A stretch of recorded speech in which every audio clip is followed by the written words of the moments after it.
over from Sacramento in February in that deal that sent a couple of big names this way, including Halliburton. Here's Patrick Williams. Knocks it down. Io, slip, Vucevic, yes. I'll tell you what. Here's Hield on the drive, gliding inside. Tap by Vucevic to DeRozan. Lob for Levine. Couldn't squeeze it, recovers it. He'll fire a three. Oh, bang, bang, bang. How about that from Zach Levine for the first Bulls lead? Dozen for Drummond tonight. He's 2 points shy of a double-double. Levine a three. Oh, bang, bang, bang. Huge shot, Zach Levine with 28 tonight. Do not be afraid to leave your man to help someone get beat off the dribble. Here's DeRozan turning around in an easy bank. Oh, the kiss off the glass. And Alex Caruso with his third steal of the game. Oh, nice feed to a cutting Vucevic and a foul. They ran the old Dean Smith four corners right there. Dean Smith would be proud. Back-to-back wins after the back-to-back losses. A good bounce back on Monday night with the... Welcome to another fun-filled Friday edition, a hashtag Football Friday edition of Second City Sports. We're live and live in color right here on Sports Zone Chicago. Those clips for the Chicago Bulls came courtesy of NBC Sports Chicago, along with Miss Lakeena McGee, which is she. I am Sydney Brown. Hey, that's me. You can follow yours truly on the Twitter and the IG at CK80. Once again, at CK80, that's SIDKID80. That's SIDKID80. You can follow me at Kylen Mills on the Twitter and at Kylen McGee on the IG. Make sure you download the Sports Zone Chicago app today. You want to know why? Because we said so, that's why. And also, you can download all the 5 live shows throughout the week. If you happen to miss them, you can go back and watch them and listen to them at your own leisure. Make sure you download the Sports Zone Chicago app today. And speaking of Sports Zone Chicago, follow them on all social media platforms on Facebook, Twitter, Instagram, and YouTube. If you want to catch our podcast version of this program, you can subscribe to us at War on Anchor. We are available on all podcast platforms, including that iHeartRadio app. Make sure you follow us on War on Anchor on those podcast platforms. Speaking of War Media, you can follow War Media at WAR Media on all social media platforms on Facebook, Twitter, Instagram, and YouTube. And thank you very much in advance for your support. Like, share, subscribe, and tell your friends. We are unapologetically fun, and we have very definite opinions. If you have any definite opinions due to our 2-hour external guest we call a Sports Talk Radio Show, you can always go to Sports Zone Chicago's Facebook page or Sports Zone Chicago on YouTube. Type in your questions or comments in the comments section. Lakeena will get them up on the screen for you. But if you decide to troll and or do something stupid, I'm giving Lakeena full bolt to give you fools to barely be a boot. Bye-bye. I love when she says that. But before we begin, we must remind you, good folks, that Sports Zone Chicago is now also available on Roku TV. That's right. Sports Zone Chicago is available on Roku TV. So celebrate with the squad and get with the program. Sports Zone Chicago is now available on Roku TV 24 hours a day, 7 days a week, 365 days a year, live and on demand. If you already have a Roku TV, tap into the sports folder, download Sports Zone Chicago that way. If you don't have a Roku TV, but you have a few handheld streaming devices laying around, iPad, iPhone, iTouch, your cell phone, all the other good stuff, your Chromebook, your personal PC, your laptop, just download that Roku TV app and find Sports Zone Chicago through that avenue. So get with the program, celebrate with the squad. You can also catch Sports Zone Chicago now available on Roku TV. All right, Sid, we got a lot to do today. We got our girl for the Pac-12 Network, Kylen Mills will join us to not only talk about, preview, all, talk all things, Bay Area, but also to, now she's with the Pac-12 Network. We can get her some predictions of what's coming up with college hoops season in general coming up in just like about a week and a half from now. So we'll talk to her about that. Also, too, and she's also from Chicago too. So don't forget, for those of you who don't remember, also her other Chicago homegirl, Christine Manika from KXRB, will join us for our Week 8 NFL picks. Yep, let's get it started, Lakeena, by discussing the Chicago Bulls and the NBA at large. The Bulls on a current 2-game winning streak. They face the San Antonio Spurs in San Antonio tonight. They'll have the Philadelphia 76ers waiting for them at the United Center tomorrow for our Saturday night home game. Looking at the Bulls on the current 2-game winning streak. They defeated the Boston Celtics 120-102 on Monday. And then this past Wednesday, is those clips that you heard starting off our show. They defeated the Indiana Pacers 124-109. Lakeena, just a couple of observations as I watched those 2 games from earlier this week. The Bulls came out flat in that first quarter in that game against Boston.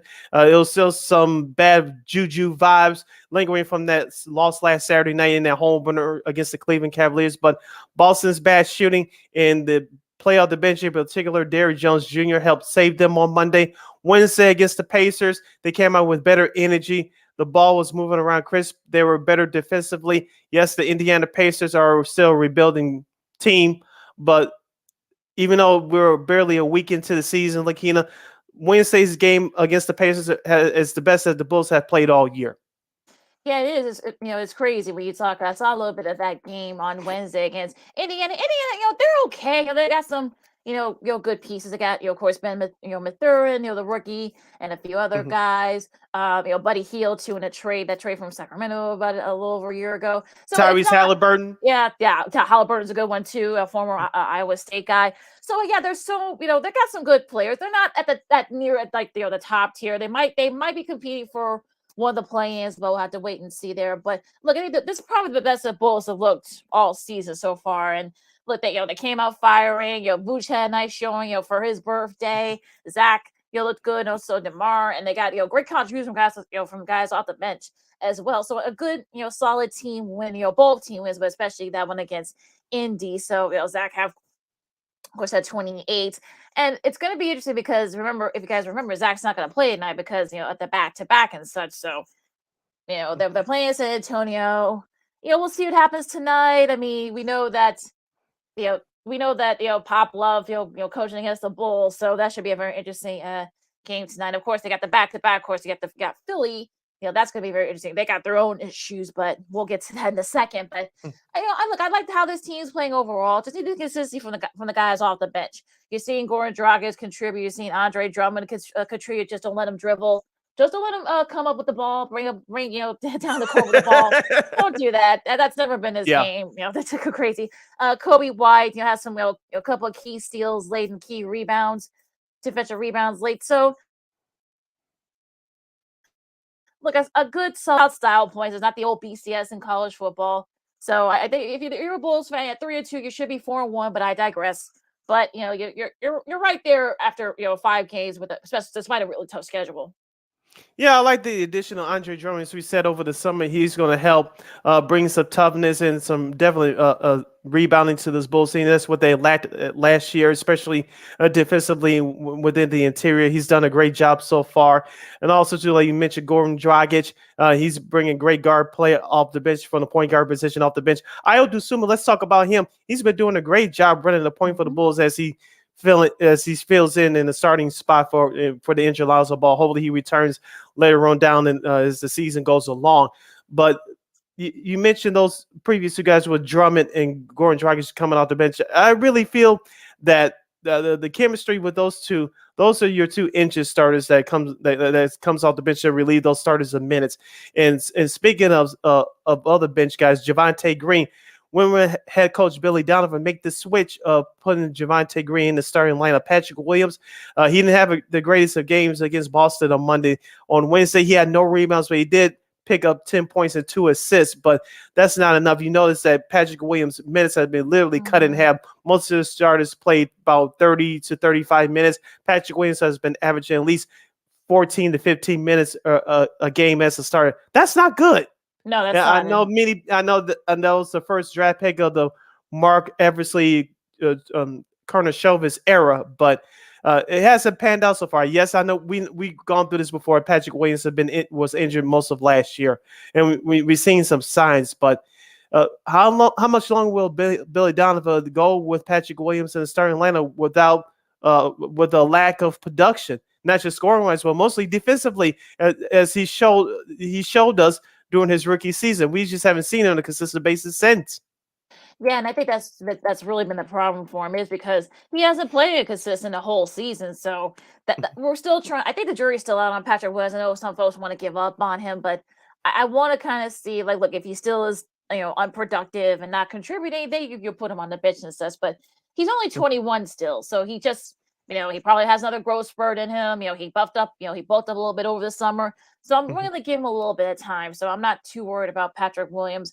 Levine's not going to play tonight, so you got to wonder, is this going to be the thing, the plan all season? If they have a back-to-back, will Zach not play in either the first one or the second one, depending on who the opponent is? So this is going to be kind of like the thing, and I think, and unfortunately, I think Bulls fans will have to get used to that, at least for this season anyway. Yeah, how long will it go? I'm not sure. I don't know if it's going to go on for the whole season. Heaven forbid that Zach LaVine has another injury. Heaven forbid, but I think this probably will go on for at least for the first month of the season, maybe past Thanksgiving. That's just my prediction.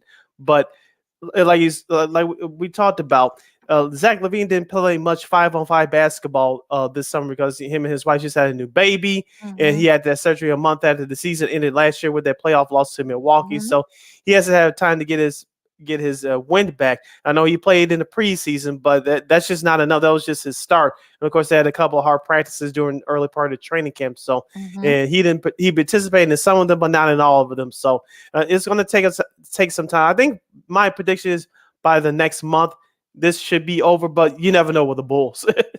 Well, yeah, that's the crazy things happen in the NBA. So yeah, we'll see what happens with that. You listen to Second City Sports on Sports of Chicago. Lakeena McGee, Cindy Brown talking Bulls, and now we're going to go a little bit further out into the NBA. What impressed you this week? Some very interesting games and performances, Sid. Yeah, Jalen Brunson getting it done for the New York Knicks, especially during this past Wednesday's game against the Charlotte Hornets, 134-131 in overtime. I was impressed by that.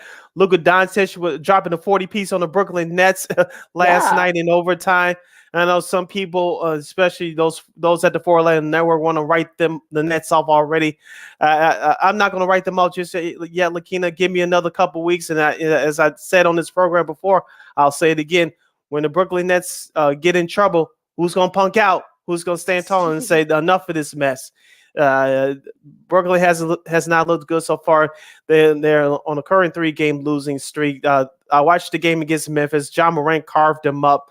Of course, the game on Wednesday against Milwaukee, they were up by double digits at halftime. The fourth quarter came, and they simply disappeared. Of course, last night they had a brief lead against the Dallas Mavericks at home, but before losing it in overtime. So Brooklyn's looking bad right now. The Knicks are looking good right now. The Timberwolves are looking good right now. Rudy Gobert and Karl Anthony Towns, they're really putting on the show. The new NBA's version of the Twin Towers. Anthony Edwards, as we said before, he's going to take another step this year. We saw it last year in the playoffs in that series loss against Memphis. Anthony Edwards is really doing his thing right now. The Portland Trailblazers got out to a hot start, but they lost to Miami at home the other night. Now Damian Lillard has an injury to his calf. Not good. Yeah, he's going to be out, looks like, tonight. And Phoenix had a pretty nice showing too. They pulled off the I guess you could say the mini upset against the Warriors, 134-25. Now, this is interesting because I think Phoenix, they of course they lost to a professional team from Australia early in the preseason. I know Suns fans are starting to freak out, but look, Booker had 34.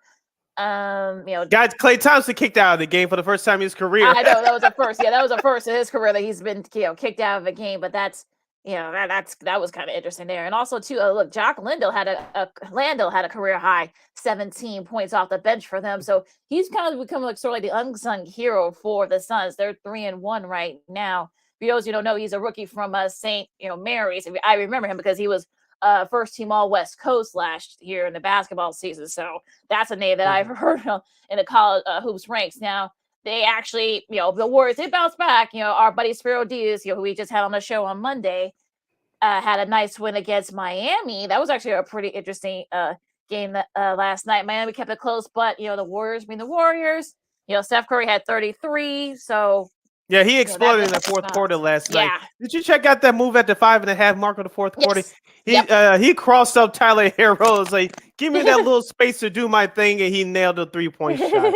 That's Steph for you.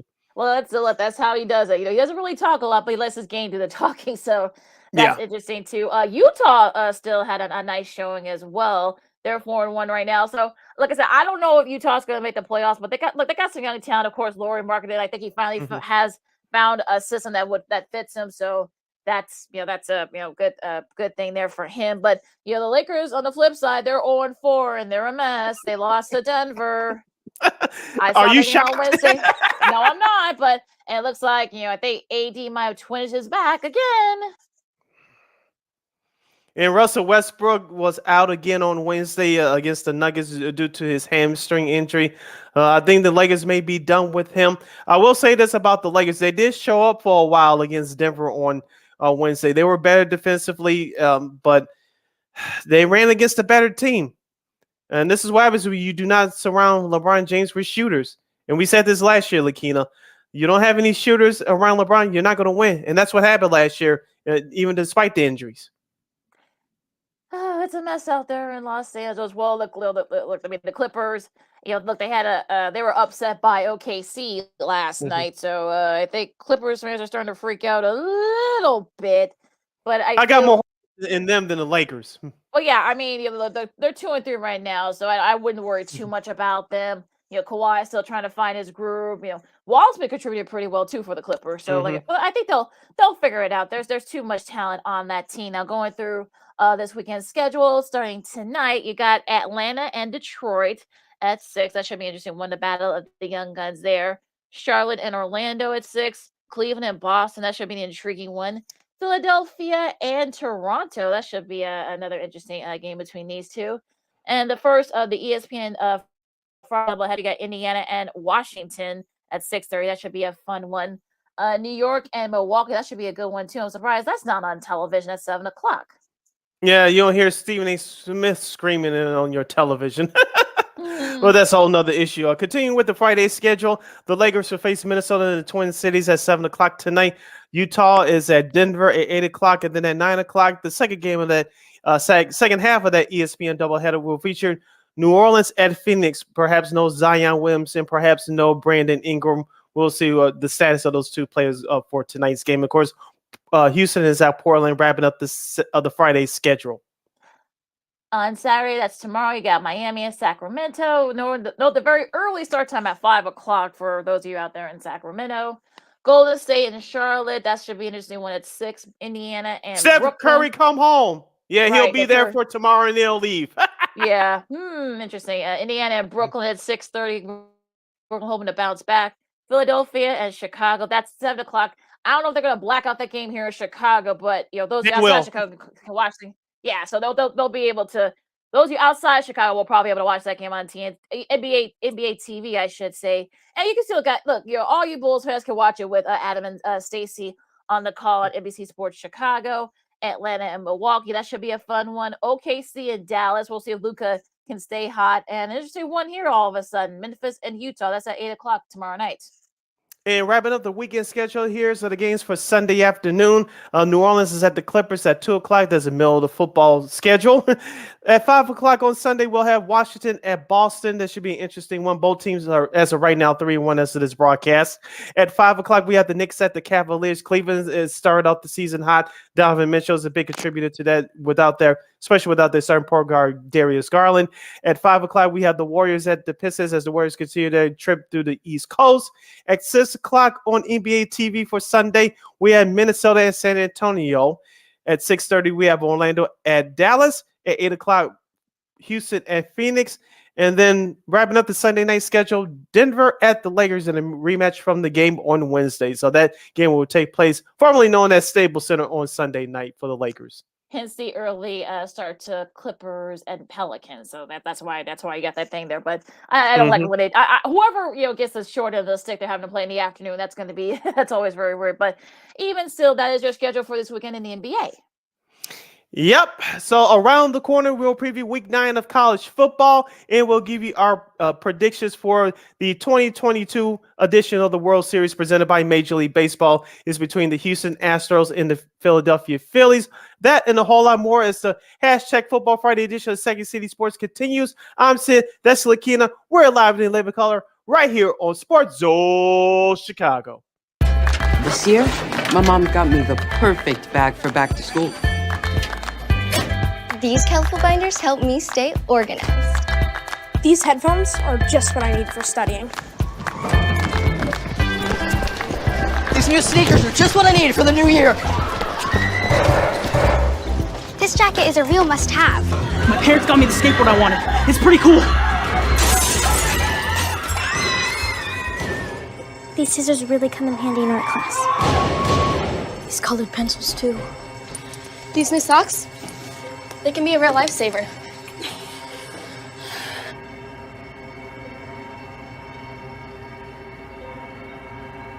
I finally got my own phone to stay in touch with my mom.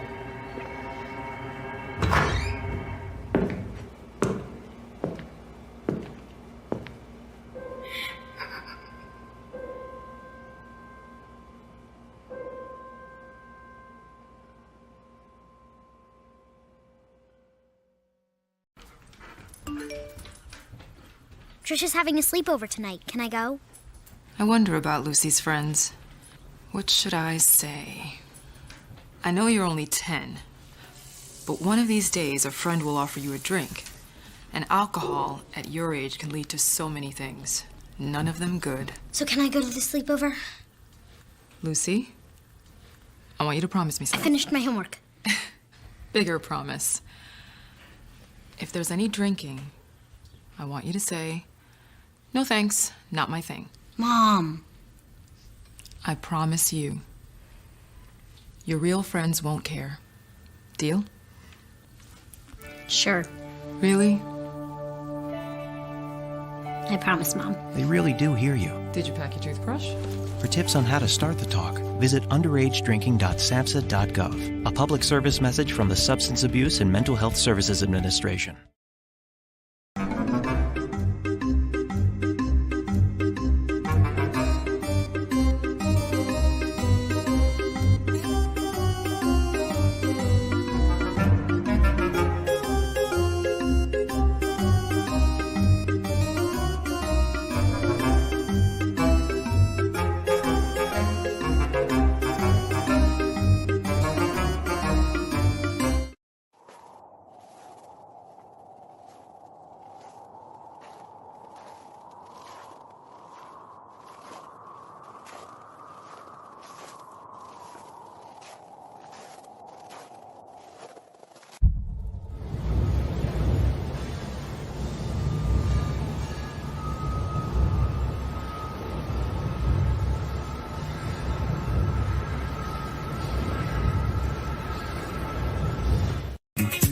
Hey, this is Dr. J, and I listen to Sean and Maya in the morning.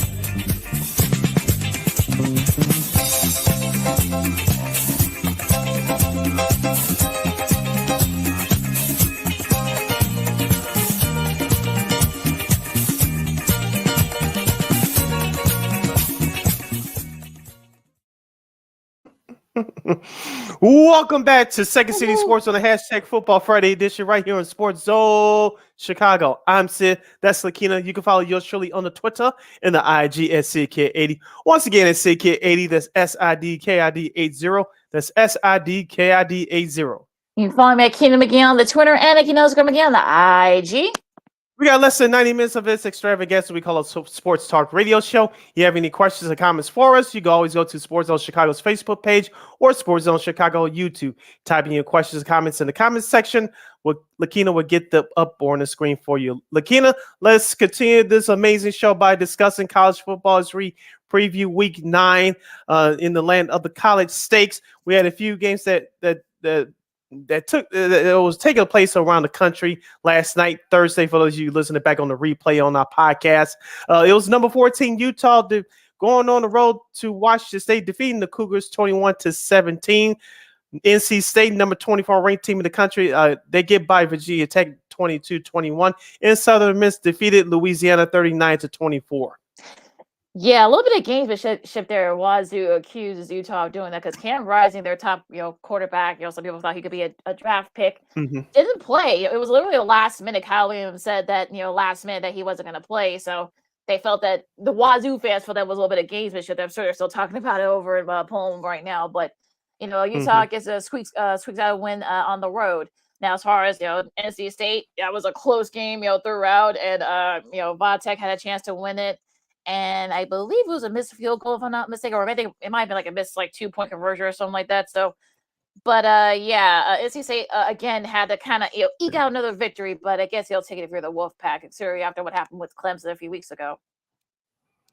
All right, and tonight's schedule in the world of college football looks like this for Friday. East Carolina at 5-3 will travel to LaVelle Edwards Stadium to face a 4-4 BYU team.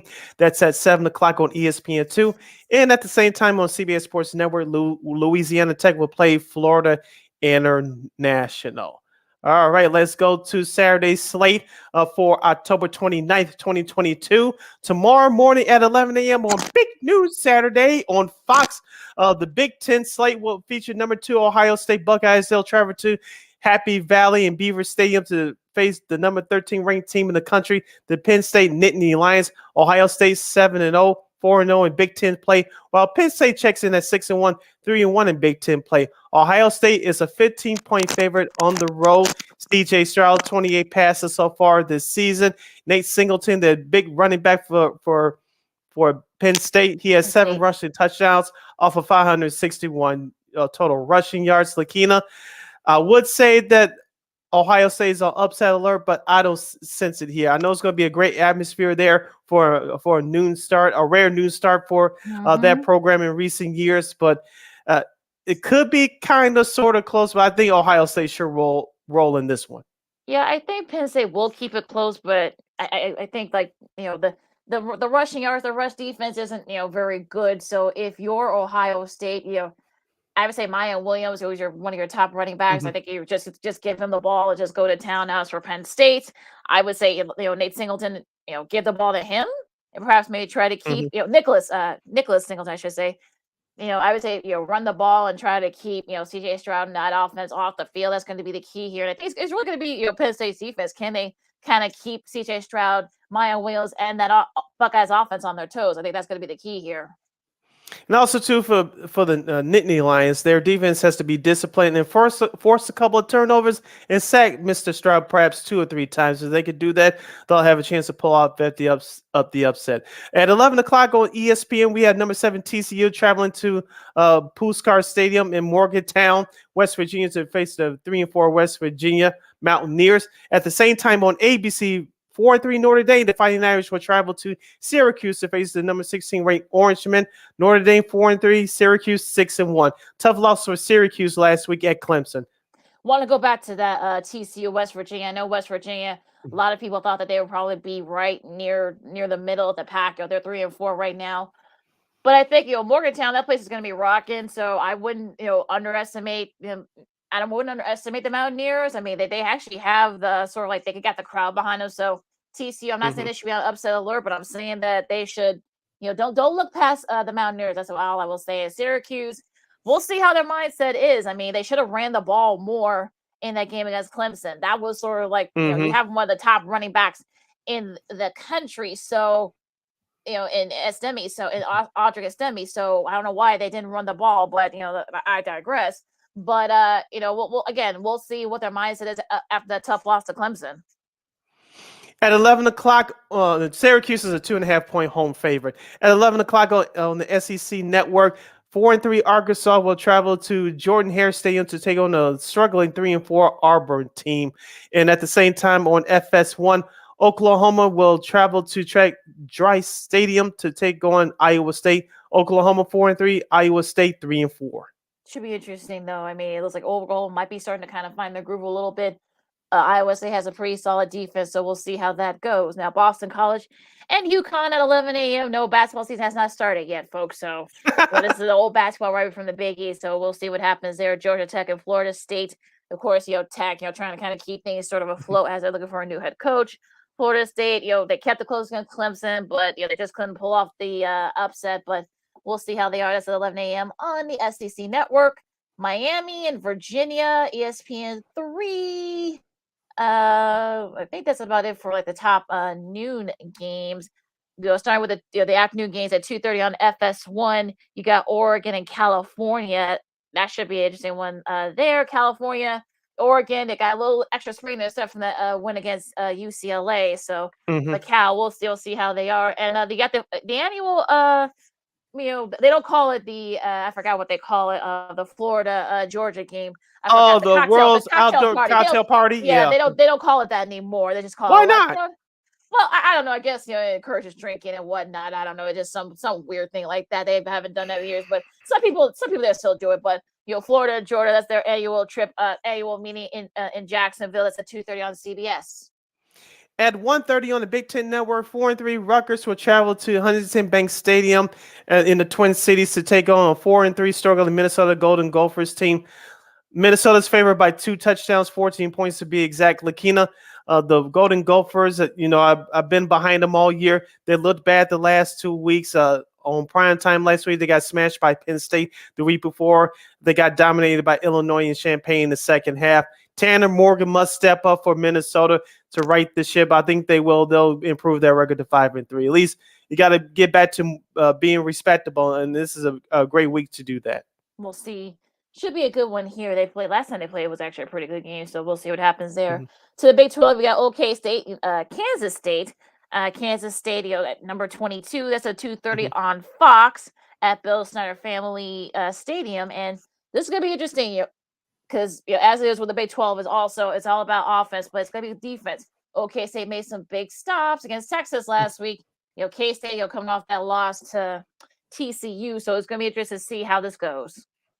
Yep, Kansas State is favored by 1.5, and the over/under total is 56. So Vegas is expected some offense to be displayed in that one. We'll see what happens in that contest. At 2:30 on ABC, number 17 Illinois. No, this is not a typo, folks. The Fighting Brett Bielema, the Fighting Illini, will travel to Lincoln, Nebraska to take on the Nebraska Cornhuskers. Of course, Illinois 6-1 overall, 3-1 in the Big Ten. While Nebraska, with their coaching change, 3-4 overall, 2-2 in the Big Ten. What gives here? Illinois is favored by 7.5.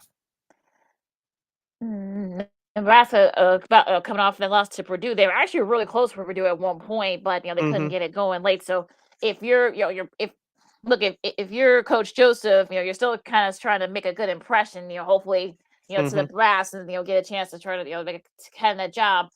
What better way to beat a Illinois team that's kind of come out of nowhere? We'll see, Chase Brown. Yes, he should be getting some Heisman buzz. I think this should help him a little bit, playing at 2:30 nationally on ABC. I think the key for, defense, Nebraska is sort of, so we'll see. I'm sure he'll probably be able to rack up some yards. But I think if Tom DeVito could just limit the mistakes, I think Illinois should be fine. But you're playing in Lincoln in a very hostile environment, so that might play a little bit of a factor. So we'll see. Yeah, the Illinois defense must hunt down Casey Thompson, sack him about 3 times, and create a couple of turnovers. If they could do that to complement their running game, which should be on point, Illinois should come out with the win. At 2:30 p.m. on ESPN, number 20 Cincinnati will travel to Orlando to face UCF. Cincinnati is 6-1, 3-0 in the American, while UCF is 5-2, 2-1 in the American Conference. Should be a good one here in the American. I know some people thought that maybe Cincinnati would take a little bit of a step back, with Desmond Ridder, graduating, and some of the other key guys from that team that went to that was very close to going to the playoff last year. That went to the playoff last year, I should say. So yeah, I think this should be a good one. Look, UCF's got some great talent as well. So this could get very interesting. I definitely might check this game out because this could be one of the games of the day outside the Power Five, if you will. At 2:30 on ESPN2, disappointing Northwestern Wildcats will travel to Kinnick Stadium to face the Iowa Hawkeyes. Northwestern 1-6, while Iowa is 3-4. Iowa's favored by 11 points. I wouldn't touch this game with a 10-foot pole. My feelings. Move on. Okay, the Fighting Mike Burmans, as we call them, the Mizzou, they go up against South Carolina, number 25. That's at 3 o'clock on the SEC Network. Now we're going to the primetime game. Should be a good one here in the SEC, sticking with that. Kentucky, number 19, Kentucky, and number 3, Tennessee. Tennessee, we'll see. Kentucky has a really solid, of course, about Will Levis, one of the top QBs and such, of course, Hendon Hooker, a lot, Heisman buzz for him, Jalen Hyatt. Try to stop him, Kentucky, if you can. Travion Robinson, they got Tavion Robinson, I should say. They got a good one. They got a good wide receiver, Kentucky does as well. And their run game, should be funny. Of course, we talk about Chris Rodriguez Jr. and also 2 Jalen Wright. So this could, come down. I think the first to 30 wins. I think that 30 wins, I think that's probably going to be, that's probably the sort of like the mantra here. You mean 30 points? Yeah, I said 30. Yeah. You said 30 wins. Well, 30 points. Well, you know what I meant, okay? I'm excited for this matchup. Give me a break. Yeah. Speaking of Vegas, they expect some offense in this one. The over under total is 61 points. So I think you will slightly take the over. And Tennessee is favored by 12 points at home. At 6 o'clock on the Pac-12 network, number 10 USC will travel to Arizona Stadium in Tucson to take on the Wildcats. USC 6-1, 4-1 Pac-12 play. Arizona 3-4, 1-3 in Pac-12 play. The good news for USC is that they've had to had a week to sit on that loss to Utah, so they should be back ready, refreshed, and I wouldn't be surprised if they take it on Arizona. So all you Wildcat fans, I think this could get ugly real quick, but again, we'll see. Now the primetime game, in-state rivals, always interesting when these two teams play. Michigan State and Michigan, that's at 6:30 on ABC. Both teams are coming off a bye. I know Michigan fans are so smart what happened last year in East Lansing. So they're hoping to break that 2-game skid against Michigan State. They're right there at the cusp for a playoff. The first rankings coming out on Tuesday.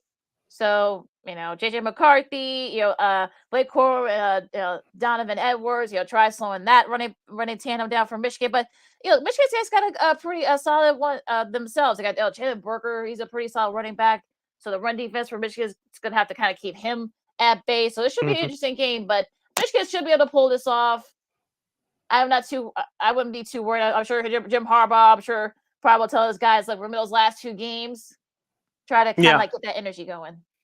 Yeah, Michigan is favored by 23 points in the Big House, and I just can't forget Lakeena back in 2015. I want to say that was Harbaugh's first year coaching Michigan. Of course, they had that big lead, and they fumbled that punt, and then of course things came running downhill for Michigan as Michigan State pulled it off the upset several years ago. So hopefully, if you're a Michigan fan, nothing like that occurs on Saturday night. So I think Michigan should roll as well. You're listening to Second City Sports or Sports Zone Chicago, the hashtag Football Friday edition. Sid Lakeena here with you, wrapping up the key games in Week 9 in college football. 6:30 p.m. on ESPNU.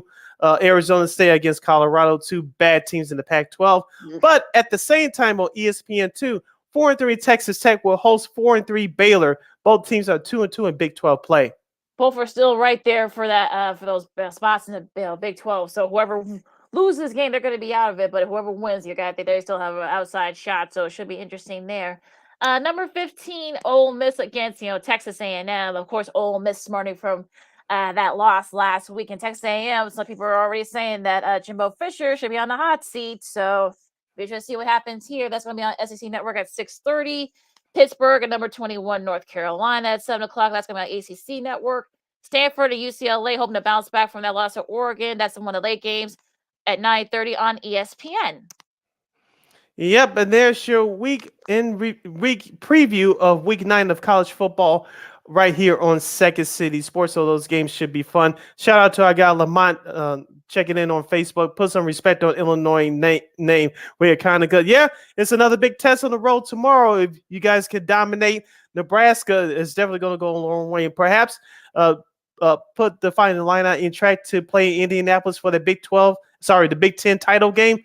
Who would have thought it before the start of the season? So a win, and Nebraska is going to put you on course for that.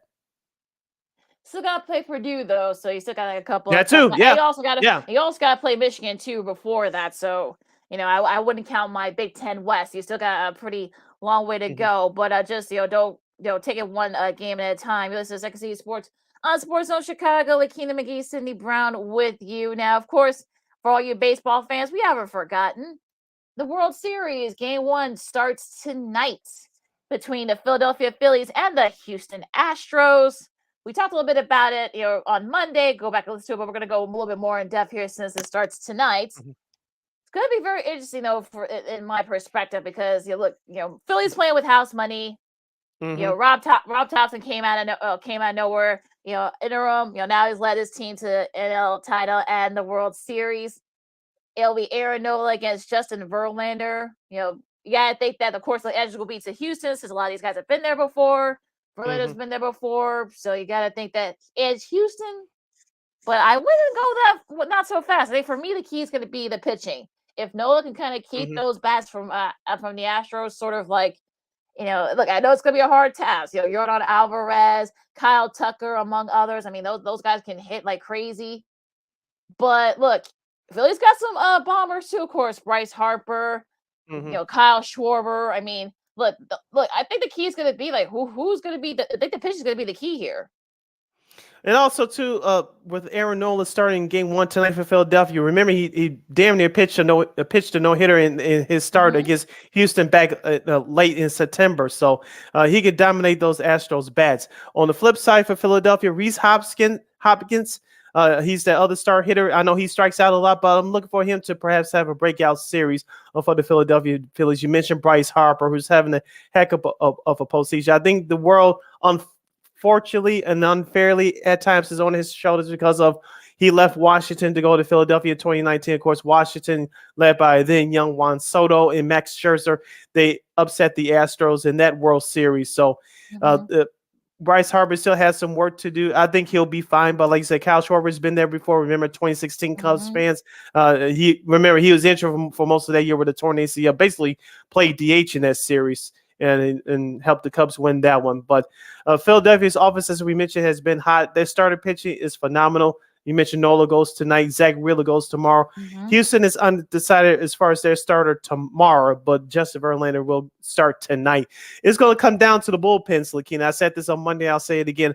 Philadelphia's bullpen has been just good enough, but Houston perhaps has the best bullpen in all of baseball, and it's no coincidence why they're still in the playoffs, in the World Series, rather. So it's going to come down to that. Dusty Baker, will he finally get over the hump and win a World Series ring as a manager? He has one as a player back in '81 with the Dodgers, but he does not have one as a manager. So I think what's going to come down to, besides the pitching, who's going to be aggressive on the base pass? And we know Houston could do that. We saw that last year, especially against the White Sox in that division series last year. Who's going to be more aggressive on the base pass? Who's going to create more scoring opportunities? And who can limit, on the flip side, who can play better defense and limit those opportunities? The Houston Astros did that to the Yankees in the ALCS. That's why they had the sweep of the Bronx Bombers. While it was all offense on the flip side for Philadelphia in the NLCS against the San Diego Padres. Can Houston limit Philadelphia's scoring opportunities? If they can, they'll finally get a ring for Dusty Baker. But I'm with you, Lakeena. You said it's going to come down to starting pitching. I think it's going to come down to the bullpens for both these teams. Yeah. Well, yeah, I think either way. And plus, look, you still got to hit, so it's going to be interesting to see, like you said, who's more aggressive. The Phillies can be pretty aggressive too. We saw in that series against Atlanta. So this might, like I said, it's gonna, like I said, Philly's playing with house money. Nobody thought they would get this far. Not even Philly fans, and because I have a couple of friends who live in Philly. They did not, they did not think they would get this far, especially after what happened, early in the season. They had to get rid of George Girardi. Of course, Lamont Scott. I'm sure a lot of people feel that way too. They I got to root for Philly, but the bats will decide it, and it might. I mean, also at the same time too, if you want to, cheer for the Astros, it's going to be more because of Dustin than anyone else. It's not going to be from some individual players on there. So again, it's really going to depend. Like I said, house money, where things happen. We're going into November. So I don't know. It's going to be very interesting. But if I have to shoot, I'm making myself picking here. But I'll say Astros. I think this goes 7. I think they will. I think they will split these home series both tomorrow. I mean, today and tomorrow. I think they split the home series.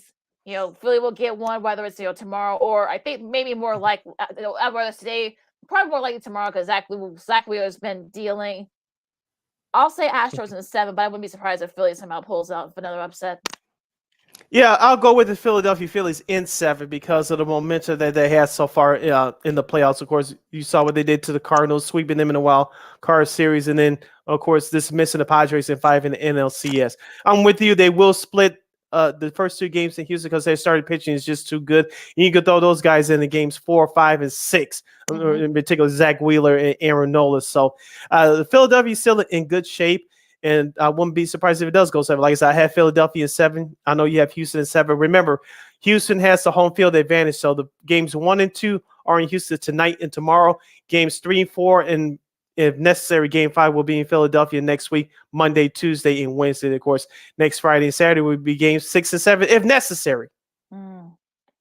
Yeah, I think if you're a Fox, I know these aren't look. You got Houston, people still don't like them. You got Philly, you got the good story there.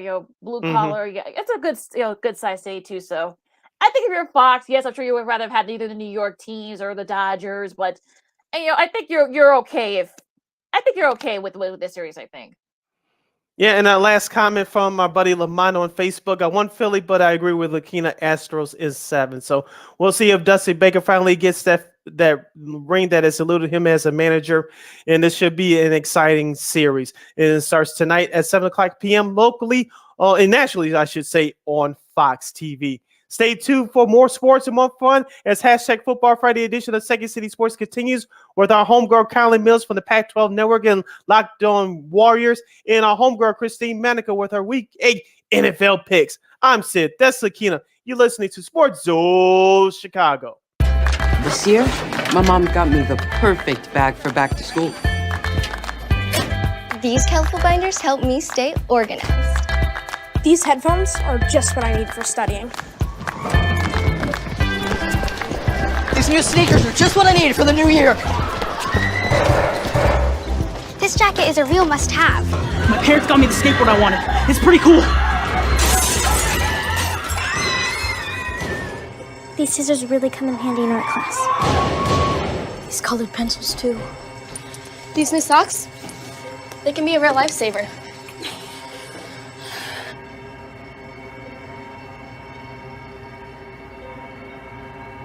And I finally got my own phone to stay in touch with my mom.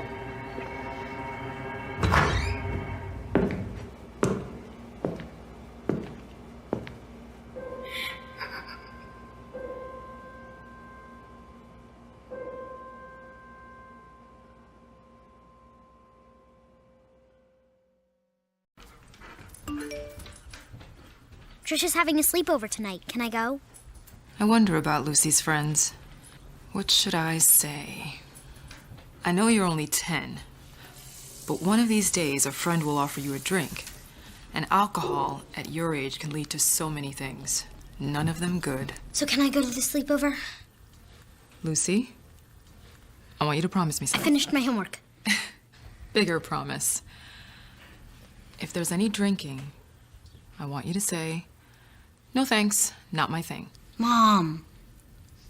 I promise you, your real friends won't care. Deal? Sure. Really? I promise, Mom. They really do hear you. Did you pack your toothbrush? For tips on how to start the talk, visit underagedrinking.samhsa.gov. A public service message from the Substance Abuse and Mental Health Services Administration.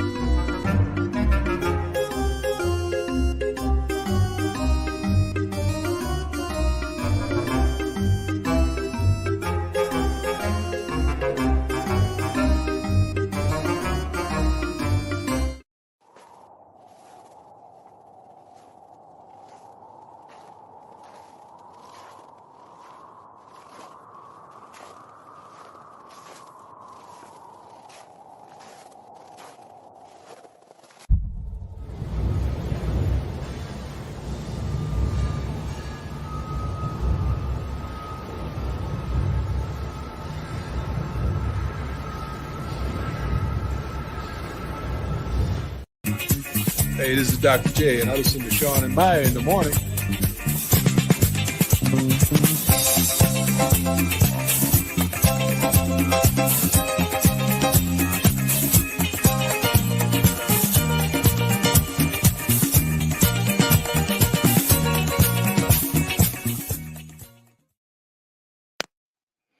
Welcome back to Second City Sports, the hashtag Football Friday edition for hour number 2, right here. We're live in living color on Sports Zone Chicago. I'm Sid. That's Lakeena. You can follow yours truly on the Twitter and the IG at SidK80. Once again, at SidK80. That's SIDKID80.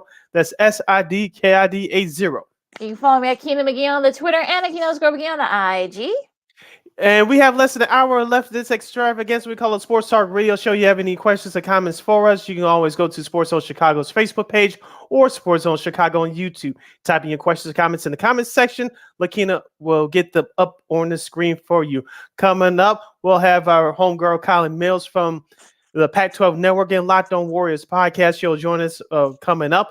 And later on in the hour, we'll have Christine Manika with her Week 8 NFL picks. Lakeena, as we await Kylen, let's talk about last night's Thursday night football contest as we talk about a little bit of the National Football League for a few minutes.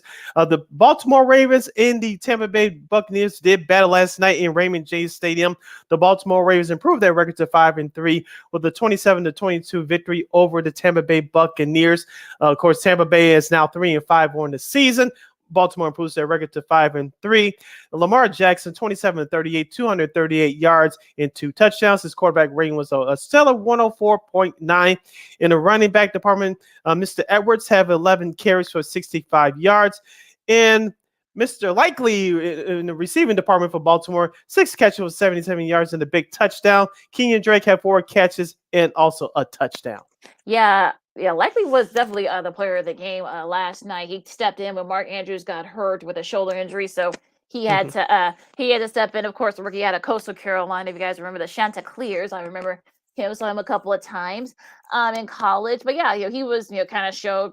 Look, he helped that key touchdown in the first series in the first series in the second half for them. And look, that's sort of helped them turn the corner. I think the Ravens realized, because they had left a couple of points on the board, that the Bucs can't score. So, that sort of helped them. Defense kind of kicked it up. I know that Gus Edwards got hurt, and also too Rashad Bateman. So, Likely was definitely the unlikely hero, if you will, for the Ravens. And the defense, definitely had stepped a little bit late. Now, as far as the Bucs, look, you take the win of your Baltimore. You're 5-3 now. You get a few days, you get about a week and a half off for your next game, so you don't have to worry about that, and everybody can heal up. Now, as far as the Bucs are concerned, you don't know what's happening. I know the news about Tom Brady and Giselle. They've officially finalized the divorce. So I think that played a little bit of a factor too.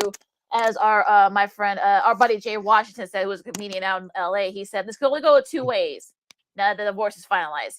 Either I'm talking about Brady, either he, stays up the rest of the season, or probably has his best numbers in years. Those are the only 2 ways that they can go with that. So we'll see if we'll talk about it on our next segment with Christine, but there's a matchup that's coming up in the NFC South that could be for first place. So who would have thunk it? We'll get to that. Like I said, we'll get to that in a few minutes, but the Bucs, hopefully they can figure it out. I mean, not just that. I know Shaq Barrett, I think, tore his Achilles, so he's going to be done for the year. I don't know what else. I don't know what the answer is if you're the Bucs. I mean, there's just too many things happening. Whether it's inside, outside, guys are still in the Super Bowl hangover. I don't know. Yeah, here's the thing with Tampa Bay. We all can blame Tom Brady for having the lack of focus, and whoever we thought that we had those words coming out of our mouths, but it's a lack of focus with Tom Brady. Of course, a couple weeks ago there in Pittsburgh, he attended a wedding of Robert Kraft, and usually if you're a road team going in the night before, you basically on lockdown. You can't get away with it. And of course, we all know what happened during training camp. He had those basically 2 weeks off, but the defense, as we said, Lakeena, you can bend it before it breaks, but the offense for Tampa Bay has been struggling all year. They haven't got anything going, because remember, Leonard Fournette, who has had his moments so far this year, he came into camp out of shape. And so there's a lot of funky things are going on around. Of course, I remember our girl Christine said that Tampa would miss the playoffs. I asked her, "Are you sure?" She said, "Yeah, too much drama." That prediction may come into fruition. Now you're 3-5. Is it over for them? No, but the way they've been playing, it seems like it's over. But we still have a long way to go. That's a long Super Bowl hangover. Yeah, from 2 years ago. Remember last year, they damn near came from behind to beat the Rams. So nice comment there, Lamont. But it's just something's not right with Tampa. I think it's fair to question that Brady's all in, and I don't think he is. Well, and also too, he's now the most sacked quarterback in NFL history. So I honestly, we know the O line was going to have issues. Of course, Ryan Jensen got hurt, and a couple other guys got hurt, and one of their key guys left. So they were going to have problems even before then. Now the defense is having issues. Barrett, who's probably their best defender or one of their best defenders, he's done for the year. Mm-hmm. I don't know what else you can say at this point if you're the Bucks. I mean, Vita Veal, of course he's going to be forever in lore because he sacked Tom Brady, to break that record. But he needs to do more. And all the other guys, they got some young guys on there. Look, you got Devin White, but you got Avila, but you got a lot of other kind of like guys that just aren't stepping up, and that's been another problem for Tampa. So if you're Todd Bowles, you're the onus is on you. And I know that some people kind of bring up, they missed Bruce Arians. It's a little bit bigger than that. I think head coach Todd Bowles has been put in a tough position. Of course, the standards were raised when they won the Super Bowl 2 years ago, and Bruce Arians was the head coach. We know that Brady and Arians didn't get along, and Todd Bowles has to be the peacemaker in all this. But he's been put in a tough position. Oh, you got to be like Bruce Arians and win a Super Bowl. You got to be how you going to walk around eggshells around Brady and this and that. Mm-hmm. And I think it's been unfair. But Todd Bowles has been around the block before. He coached in New York with the Jets, almost got to the playoffs his first year before things fell apart. The next couple of years, he got the axe, but he has a better talent around him that's just not performing right now. So it's just little bits and parts of why Tampa Bay is not performing up to par right now. Well, I think if you're Leonard Fournette, you can't blame it on him. I know, we all made fun of him for coming to camp, overweight, but he's actually been pretty solid for the Bucks. So you wonder, like, should he be getting the ball a little bit more and whatnot? Julio Jones has been MIA. I know he's been hurt the last few weeks, but one of the reasons why you brought him in is so that, for Brady to have extra targets. Unfortunately, he hasn't been able to stay healthy. So I don't know. I feel like, the thing here with Tampa, can they right the ship? Sure. They still got time to do it. That's still a very winnable division, but can they and will they execute? That's a whole different thing. Yeah, can they? They can, but the way that they've been playing over the last few weeks, they don't give you much confidence. You, at least with a team that's struggling, at least they're trying. You see signs here or there. I just don't see it with Tampa Bay right now. I don't. Now on the flip side for Baltimore, they have a pretty easy schedule in terms of the records of their opponents until the end of December when they had to face Cincinnati. I know they had their own injury issues we'll get to in just a moment, but Baltimore can almost run the table and win the AFC North. Yeah, they can. I mean, they got they got the Saints, at the Saints. They got the Panthers, the Jags, the Broncos, the Steelers, and the Browns. I know that Deshaun Watson will be back by then. They've got a bye. They already had their bye. I think they haven't had their bye yet, but no, their bye is cut up after the Saints game next week. So, I think you got look if they don't screw up offensively. Greg Roman, I'm talking to you. I think they should be okay. I think run the ball when you need to and when you have to, and then pass the ball and let Lamar, be Lamar and such. I think John Harbaugh needs to sometimes put his foot down and say, no, you know what? No, we're not doing that. So if he may have to put his foot down with some of the offensive plays and such, but if they can kind of get it together there, use the bye week that's kind of after the Saints game to kind of like adjust some things. I mean, they should be okay in the AFC North because everyone else is struggling. Cincinnati struggling. We'll get to them in a second because they got a big injury. The Browns, they've got their own issues and such. So they should be okay. Yeah, Baltimore should be okay. Lamar Jackson, as we mentioned, he had a very good performance last night, 104 quarterback rating. It looks like he's starting to get into form. Of course, remember, he missed most of last year due to COVID and other various injuries. So Baltimore should be able to get on a roll in that AFC North and take control of the division. We mentioned Cincinnati with their injury issues. Pittsburgh is rebuilding. Cleveland, they think they're still hanging around till Deshaun Watson returns in a few weeks. So it's a division for Baltimore to lose. And that victory, big victory on the road last night, will probably go a long way if they do what they're supposed to do. I think that's been a thing. When you think that they should do what they're supposed to, they don't. And when they think that they don't do, they actually do. So, that's just how it's a weird, I guess, but that's football for you. You listen to Second City Sports on Sports Zone Chicago. Lakeena McGee, Cindy Brown with you here. Talking some NFL now. Now there was a couple of let me see. There was like something that came up here. Now there's some big injury issues with Cincinnati. We'll say the AFC North here. Jamar Chase with that hip flexor. He's gonna be gone for about 4 to 6 weeks. That's a big loss if you're the Bengals. So, can they, get it together? Is it the Super Bowl hangover is real? They've had their struggles.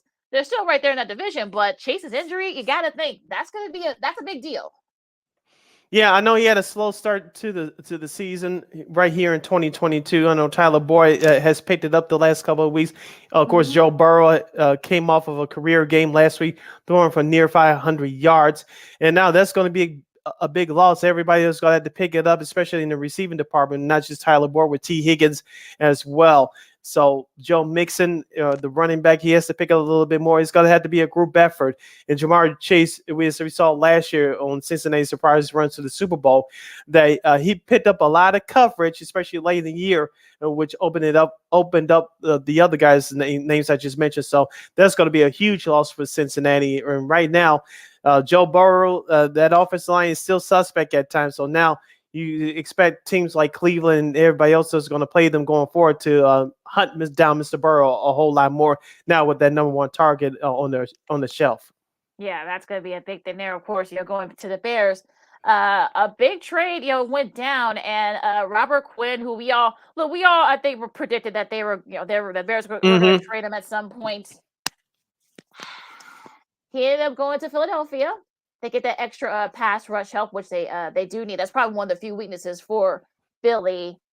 And they get a 4th round pick. Now the Bears are gonna take some of Quinn's salary for this year, and of course the Eagles will pick up his salary for the rest of the next 2 years of his contract. Now, what do you think about that trade? I mean, I know some Bears fans. I heard some of the pundits say, well, they probably should have gotten more, but I think the fact that they had to take some of that money. I think they probably had to eat up some of that salary for this year. I think that's probably why they couldn't get a second round or a third round like some people were predicting. So what do you think about that trade?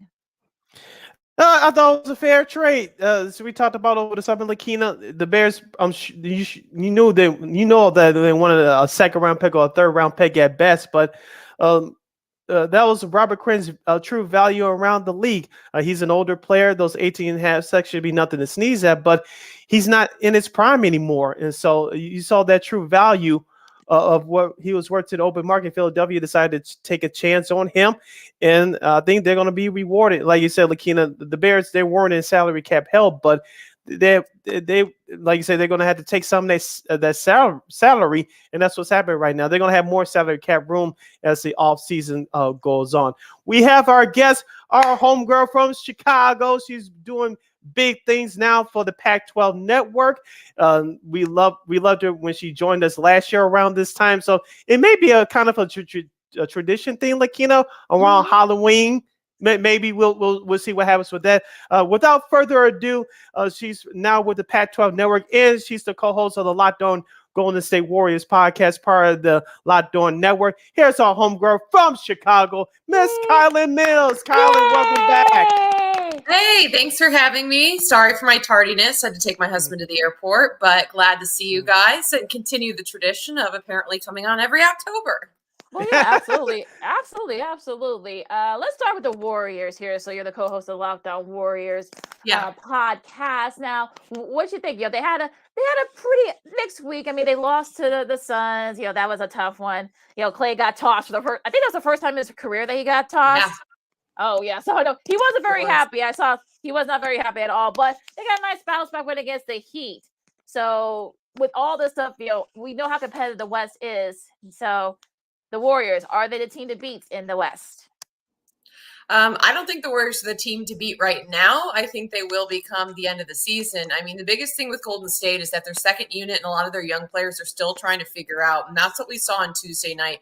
that second unit really struggled, especially defensively, defensive transition plays. And I think they're still just trying to find a rhythm because a lot of these young players the Warriors have are now taking on much bigger roles with the departure of Nemanja Bjelica, Otto Porter Jr., and Gary Payton II. Those were 3 role players for the Warriors last season who did bring some veteran experience. They all left, and that means bigger roles now for James Wiseman, Jonathan Kuminga, and Moses Moody. And those 3 are all still trying to learn how to play with each other, really adjust to the system that the Warriors are playing. Even though they do have 1 season under their belts, they didn't take on as big of a role as they're being expected to take on this season. And then you also have new players like Dante DiVincenzo, who's out currently, but previously had been playing. And then JaMychal Green, who still are new to the system at the end of the day, even though they do have more experience than some of those Warriors youngsters.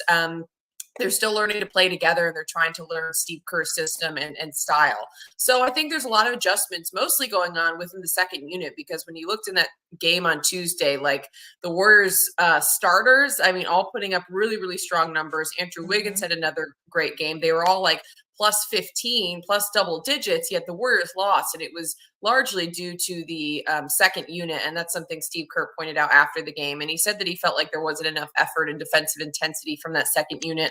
And also just a lot of miscommunication and simple mistakes. The good news is that they really turned it around last night, especially in the second half. Like that's when I feel like there was like a noticeable turning point in the way the Warriors were playing, the aggression they were playing with. And the Heat is still a big win because the Heat, should be contenders this season in the East as well, or it should be competitive. They're definitely a playoff team at the very least. So a positive result yesterday, but I still think it's going to take the Warriors some time to find their footing and to really get some of this young core together. You talk about the chemistry on the court, Kylen. Let's go to behind closed doors in the locker room. We know what happened between Draymond Green and Jordan Poole during the preseason. Do you think the Warriors will get past it behind closed doors? Do you think they're past it, or do you think they just use it as motivation to push themselves through this regular season? It's a great question because, I think everyone in the world is wondering what's going on behind the Warriors' closed doors and exactly what happened in light of Draymond Green's punch of Jordan Poole and exactly how those discussions went. Ultimately, Jordan Poole came forward. He said he's past it. He said that he just wants to move on. He wants to play basketball. He wants to focus on winning. But I think what we've seen in a little bit of the locker room interactions for those of us who are there, in addition to kind of what you're watching on the bench, there's still a little bit of awkwardness in that relationship between Draymond Green and Jordan Poole. And I still do think Draymond Green has a ways to go to really earn the trust back of not just Jordan Poole, but some of his teammates. And that's something that got reiterated by the Warriors, all the players, the coaches who talked in the immediate aftermath of the punch, was that, it's going to take some time to fully earn that trust back.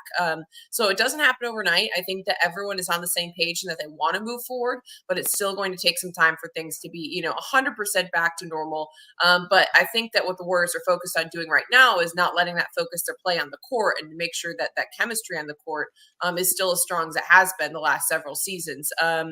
And I think they've done a good job of that. Like, I haven't noticed anything, between Jordan Poole and Draymond Green, at least, on the floor and the way they play, in immediacy on the bench. I just think, they're not best buds in the locker room right now necessarily, but they're just focused on trying to win.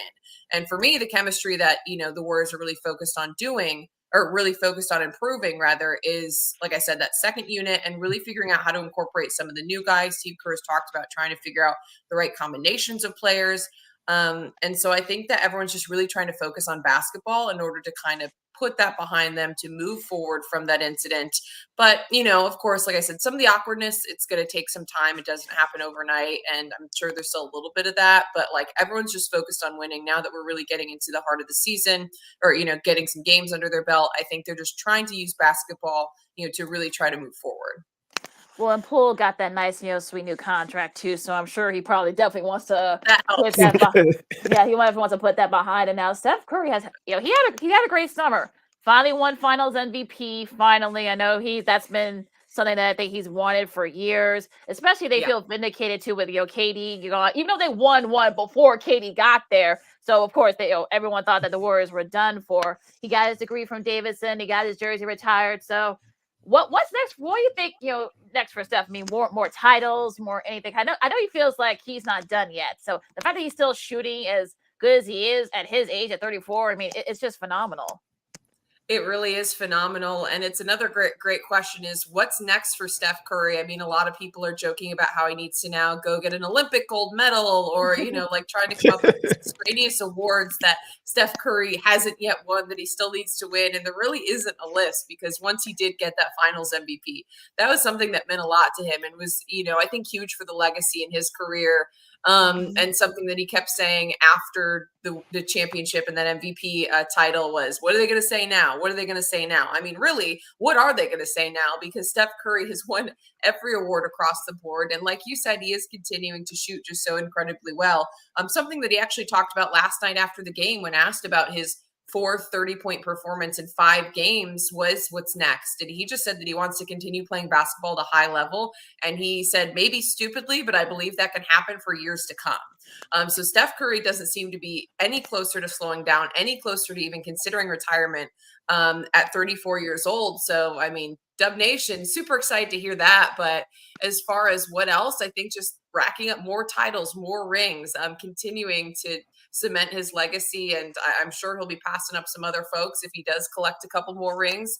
So at this point, I think just winning more championships and having fun and continuing to play at a high level. But I thought it was interesting. Steph Curry thinks that he has several more years of really peak basketball left in him. And based on what we're seeing right now, he's absolutely right. I think the Warriors are going to have to manage his minutes a little bit more carefully this season. But as far as his level of play, it doesn't seem to have dropped off at all. And if anything, a lot of the players actually, it's another talking point that came up last night in post game was that a lot of players think Steph is still improving and is still elevating his game. He's really developed into more of a two-way player. I know he laughs about being called a two-way player, but he's really elevated his defensive game, his facilitating on the floor. We saw last night he assisted Klay Thompson on 4 of his 6 buckets. So he really makes an effort to try to get other guys involved. And so Steph Curry is still evolving, which is really exciting and fun to watch. And his teammates think he's still going to play at an even higher level in the next couple seasons to come, including this season. And Steph Curry, he says he's ready to go for several more years. So enjoy the show.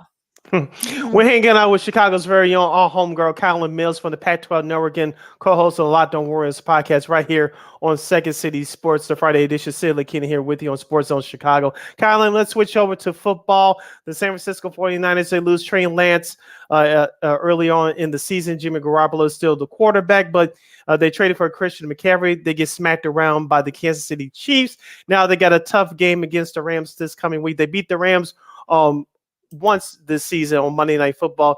What is your take on the 49ers right now? Do you think they still are a threat to win the NFC West or perhaps go deep in the playoffs in the NFC?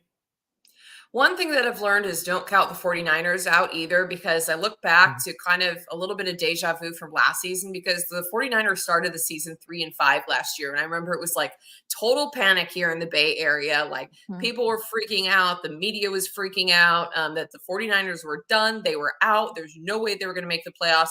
And then they made it to yet another NFC championship. So I'm going to hit pause on myself a little bit to panic or anything like that based on the way they've started. I think there's no doubt the defense is banged up, and that's something that we saw in this last week's game and is part of the reason why the defense struggled so much against the Chiefs. As far as moving forward, I think that it's really exciting to have Christian McCaffrey in this offense. I mean, it's going to be really hard. He should open up a lot of things for this offense, because what are defenses how are they going to stop Christian McCaffrey? They can't double Christian McCaffrey, because then you've got George Kittle and then you've got Deebo Samuel. And those are 3 stars in this league. And it's going to be really hard for teams to stop all 3 of them at once. Another thing that head coach Kyle Shanahan has talked about is his ability to use Christian McCaffrey in a utility role. He doesn't see him as just a running back. He lines him up in the slot. He'll line him up at wide receiver. He'll make catches. And that's something kind of similar to Deebo Samuel. And when you have 2 players who are so dynamic like that, you never know where they're going to be on the field, where they're going to go. I think that a lot of the short pass game will open up for Christian McCaffrey as well as a result of all these weapons around him. So I think the 49ers offense is going to be really exciting to watch moving forward. I'd like to see them get a little bit more healthy defensively. And then aside from getting healthy, that defensive effort last week was just embarrassing. And that's something that defensive coordinator Manika Ryan's just called unacceptable. But theoretically and on paper, the 49ers defense should be very strong. And I do think they'll figure it out. And that's kind of what my feeling is on the big picture about this team. I think they'll figure it out. Don't count them out. They seem to have the Rams number. Dogs are seeing someone outside. They seem to have the Rams number, so I do expect the 49ers to win this Sunday. If they don't, then I'll maybe start to worry. You can get those dogs to play on the defensive line for the Chicago Bears this Sunday against the Cowboys. Those dogs, I tell you. But you actually just answered my question about the San Fran defense, Kylen, because Nick Bosa. I remember some of the comments that he made, saying that the effort was awful against the Chiefs last Sunday. So what do you think? Is it health? Is it just because they had the consistency of it? So what do you think is wrong? Because they're actually one of the top defenses in the league, but I guess Pat Mahomes kind of just threw the ball like crazy. The running backs for the Chiefs just ran all over the 49ers defense. Yeah, I mean, it's a good question because, like you said, I mean, on paper and based on the way they played in the past, this should be a defense that is one of the best in the league, which is why I think Sunday was such an anomaly. I mean, to me, it just seemed like, and that's something that Bosa and others talked about, they were just saying it was just like a lack of effort, like mentally not being in the game, just like flat out missing coverages, not making tackles, like just poor execution, like pretty simply is how they put it, because there's no doubt that there's a talent level on the 49ers to put together a much better showing than what we saw. It was just simply not executing, not mentally being in the game. Like I said, just like missing your coverage, not being in the spots, missing tackles. It just was like one thing after another. I also kind of felt like it snowballed a little bit in that game, into where like one or two things went wrong and then more things went wrong. And then you saw players with their heads down, or at least that's what I noticed. You didn't see that same fire from the 49ers defense that we're used to seeing. And then, once you get down on yourselves, I feel like they kind of checked out. And I mean, obviously Patrick Mahomes is a very, very talented quarterback, and he does a good job of leading that Chiefs offense, but still, like, based on how good the 49ers defense should be, it was just very uncharacteristic, and you'd have to think they're going to show up and play much better this Sunday. Heading down the home stretch with our homegirl Kylen Mills from now the Pac-12 Network and co-host of the Locked On Warriors podcast right here on Second City Sports, the Friday edition of Sports Zone Chicago. Sid, Lakeena hanging out here with you. Kylen, let's get to the fun stuff. We have you. Last year, you were covering the Warriors on their championship run. You traveled to the city of Boston to cover their series. Cover that series. How did the city of Boston treat you, and what was that experience like in the city of Boston, and then coming back to San Francisco to cover that parade? Oh, yeah. Wow. The Boston experience. You're going to take me back a little bit. It was interesting. So not going to lie, the fans were pretty fiery. They were what you hear that Boston fans are like, but I still wasn't ready and wasn't expecting it. Mm-hmm. I know, for example, so my husband also works in sports media. He works for KPIX for the CBS affiliate here in San Francisco. He was doing a live shot out in the crowd outside of, I can't remember which game it was, but outside of TD Garden before one of the games, maybe like a half hour before tip. And some guy came up behind him and threw a cigarette butt on him, spit on him. Whoa. Oh my gosh. While he was live. And yelled something. I don't remember what he yelled, but Warriors, whatever, some kind of stupid stuff that people yell. So these fans were pretty hostile. Was one of my biggest takeaways from the trip, was that this was no other environment that I've been in the NBA or even in professional sports. And then you guys, we saw some of the jarring with the t-shirts being sold and back and forth with Steph Curry and all that. And that was all in good fun, but there were some fans out there that were pretty brutal. And another thing that really shocked me was I remember Game 3 coming in and sitting down, and immediately the FU Draymond chants started breaking out. So FU Draymond was something that was chanted throughout both games that were played, games 3 and 4 that were played in Boston. And to me, that's taking it to another level. When you're dropping F-bombs and directing them at a certain player. And that's something Draymond talked about after both those games, was that he felt like it was crossing the line. His kids were in the arena. There are children in the arena. So to me, it was definitely taken up another notch of anything I'd ever seen. And to me, a little bit over the line. I mean, like I said, when I talk about what happened to my husband, or I said, these chants where there were F-bombs being screamed, it was just something I've never experienced before. Literally the entire stadium is just yelling F you to one person, using the expletive. And it was just pretty wild, to be honest. But I will say Game 4 was really fun to watch, because the Warriors just absolutely sucked the air out of TD Garden with their play. I mean, it was so entertaining to see how, loud the crowd came into the game and how energized the crowd came into the game. And by the end, they were leaving, before the game even ended. They were checking out early in the fourth quarter. So that was kind of fun to watch. But I will say the fans were, it was pretty intense. Yeah. Well, let's end on a lighter note here. You're with the Pac-12 network now. I heard you do a couple of women's soccer games. You're doing play-by-play. You did an awesome job as always. Yay. Oh, thank you. What are you looking forward to with the winter sports coming up? I know you're at Pac-12 Media Day with the women's hoops, and I'm sure you're going to be doing some men's basketball as well. So, what are you looking forward to? Teams to look out for, players to look out for. Where haven't you visited the Pac-12 arenas that you haven't visited yet that you hope to get to do so soon? Yeah, so I'm really excited about the basketball season. So I've kind of transitioned into covering college sports, which I love college sports, and the Pac-12 still a super competitive conference. It's unfortunate, that UCLA and USC are leaving, and that's something that came up in both men's and women's basketball media days. And the conversation that really came up was just how the college sports landscape is changing. This really is turning into there's going to be 2-3 super conferences. And then, everyone else is going to be left to fend for themselves, or at least that's the way it seems, that this is going to be a super conference type of environment in college sports in not too long or not too far away. But I think that the Pac-12 will continue to thrive here on the West Coast. As far as teams to watch, I specifically have covered a lot of women's sports. And so for me, like one of my favorite teams is Stanford. Their women's basketball team, I think, will compete for a championship again. So any women's basketball fans out there, you've got to watch the NCAA this year because it is going to be really, really competitive.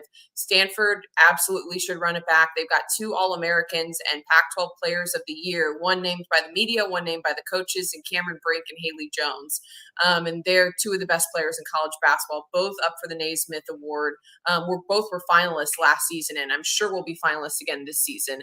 They're coming in the season ranked number 2, and then you also have Arizona, and Adia Barnes has done a fantastic job with that program. Everyone watched their run through the NCAA tournament, and they're coming back hungry again as well. So for me, I think Pac-12 women's hoops is super, super deep, and I'm really excited to see what happens. On the men's side, I don't know, so I mostly focus on women's sports, but I will say that I have been a fan of UCLA. My husband gets really mad and he doesn't want to watch UCLA because he's a UC Bearcats fan and Mick Cronin laughs. So I'm not allowed to watch UCLA in my house. He holds a grudge. My husband does because, like I said, he's a diehard UC fan. But I do like what he's done with the program at UCLA, and I think they're going to be a lot of fun to watch. And then also another team that I actually have my eye on is Washington. They brought in the Kentucky transfer, Keon Brooks. And I think Keon Brooks is a nice player. It's just so hard to get the minutes that you want with that Kentucky program because they're so talented. But I think he could be like a breakout star this season. So that's another team that I kind of circled because I was like, I think he's really going to make an impact. I think they're expected to finish, I think, like near the top of the Pac-12, if I'm not mistaken. So you never know. Things could happen. So we gotta get your husband on too. Tell your husband, he should come join us. We'll have to talk sports with him. I'll let him know. So he actually is heading out of town to a bachelor party this weekend in Vegas. I was dropping him off. I was running late, but I will let him know next time or hook you guys up to get him on his own. But pray for me because he's going to be in Vegas this weekend. So Stay out of trouble. Stay out of trouble. A bunch of 30-year-old men in Vegas. I don't want to know what's going to happen. maybe it's better you don't know. Exactly. A couple of things quickly before we let you go, Kylen. Great job. I saw your pictures of you and Charlie at the wedding here in Chicago. Great job wearing that Bulls dress. That was solid. 2 thumbs up to that. Quickly, how did that come about? So for our wedding, we did actually do a major ode to the Chicago Bulls. It was our entrance to our reception. And we knew we wanted to incorporate sports because, like I said, we're both sports people. We're not just fans. We're broadcasters. It's our careers. It's our lives.